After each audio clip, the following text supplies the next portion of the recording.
ఏంది రోట్లో రుబ్బుతున్నావు తొక్కుతున్నావు? చింతకాయ పచ్చడి చేస్తున్నా. చింతకాయ పచ్చడి అప్పుడు ఎప్పుడో దాదాపు నెల రోజులు అవుతుంది. మన ఊరికి పోయినప్పుడు తీసుకొచ్చుకున్నాం. 2 నెలలు అయింది. ఎప్పుడు చింతకాయ అదేలే చాలా రోజులు అవుతుంది. ఎప్పుడు చింతకాయ పచ్చడి చేస్తానా, నాకొద్దు అంటారు. ఇది మీకోసం అయితే చేయట్లా, మీరు చేసినా తినరు. ఎందుకు చింతకాయ పచ్చడి నాకు నచ్చదు అంటారు. నాకు నచ్చిద్ది. నాకు చింతకాయ పచ్చడి తింటే ఎలర్జీ దురదలు వస్తాయి, ఒళ్ళంతా గిట్టదు నాకు ఆ పులుపు. అందుకని మీరు తింటారు లాంటిలేదు, నా కోసం చేసుకుంటున్నా ఇవాళ అయితే మాత్రం చింతకాయ పచ్చడి.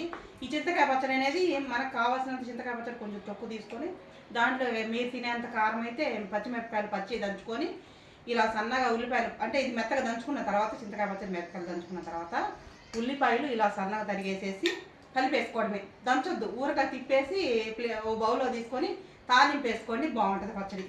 ముడి చింతకాయ పచ్చడి సూపర్ మార్కెట్లో దొరికింది, మన ఇంట్లోనే పెట్టుకోవాల్సిన అవసరం లేదండి. మేమైతే సూపర్ మార్కెట్లో తెచ్చుకున్నాం. మేమైతే అక్కడ తీసుకొచ్చుకున్నాం. ఎందుకంటే ఇది పెట్టి తలకాయ నొప్పి ఎందుకు, కేజీ పచ్చడి 50 రూపాయలు ఎంత ఉంటుంది. మా వీడియో నచ్చితే లైక్